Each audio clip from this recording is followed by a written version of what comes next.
शिवकांत जी, सबसे पहले मेरा सवाल आपसे है कि ये जो नरेंद्र मोदी जी की जो यात्रा है, इसको किस नजरिए से देखा जाए? डेमोक्रेट इसको किस नजरिए से देखेंगे? क्या राष्ट्रपति बदलने के बाद देशों के बीच में रिश्ते बदल जाते हैं?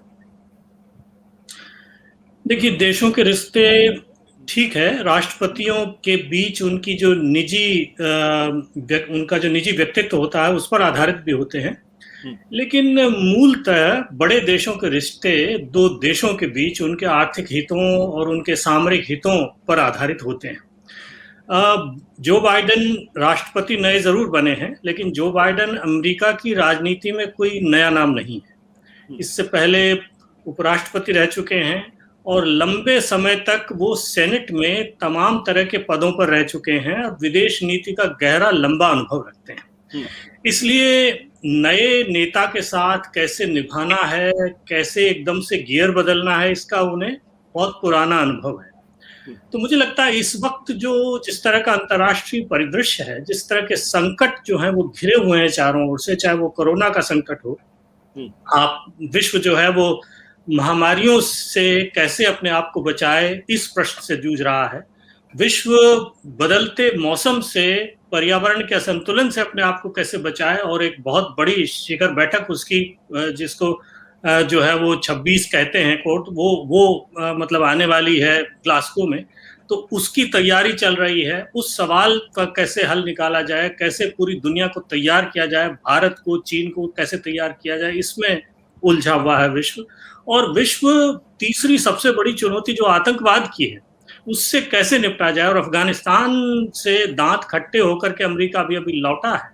और जो कुछ करने अमेरिका गया था अफगानिस्तान में उसे नहीं कर पाया है, तो उससे कैसे निपटे, ये एक बहुत बड़ा सवाल है। और चौथा सबसे बड़ा सवाल जो बाइडेन साहब के सामने इस वक्त है, वो चीन का है कि चीन से आप सीधी दुश्मनी भी मोल नहीं ले सकते, क्योंकि बहुत बड़ा व्यापार साझीदार है, लेकिन चीन जिस तरह के रास्ते पर आगे बढ़ रहा है, उसको बिना लगाम उस रास्ते पर आगे भी नहीं बढ़ने दे सकते, क्योंकि आपके मित्र देश, तमाम तरह के देश जो है वो जो है उसकी जद में आते हैं, उनके लिए संकट वो पैदा कर सकता है। अफगानिस्तान के प्रश्न को भी लें तो चीन जो है वो वहाँ बहुत बड़ा एक तरह से गेम प्लेयर बन के उभरा है, तो उसको कैसे वहाँ अफगानिस्तान में पहुंचेगा चीन, लेकिन कैसे उस पर अंकुश लगाए रखा जाए, ये उनकी सबसे बड़ी चुनौती है। और क्वाड का आपने जिक्र किया, ये जो नई चौकड़ी बनी है, इस नई चौकड़ी को लेकर के अभी जो नेटो के भीतर बड़ा भारी उथल पुथल शुरू हो गई है, क्योंकि फ्रांस उससे बेहद नाराज है। फ्रांस से हमारे रिश्ते बहुत करीबी रहे हैं भारत के, तो भारत जो है वो कैसे उसका संतुलन बिठाएगा, अमेरिका कैसे संतुलन बिठाएगा, ये एक बहुत बड़ा सवाल है।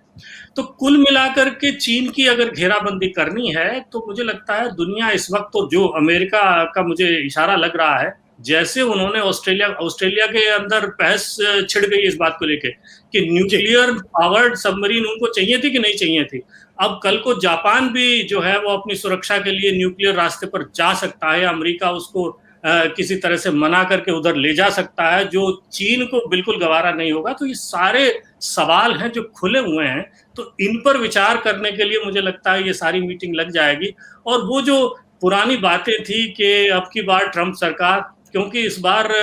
इस तरह की गैदरिंग नहीं होने वाली है, जो डायस्पोरा है उसके लोग इकट्ठा नहीं होंगे कोविड की वजह से, तो मुझे लगता है वो सवाल उतना उभर के सामने नहीं आए। सत्य हिंदी का ऐप डाउनलोड करें गूगल प्ले स्टोर पर।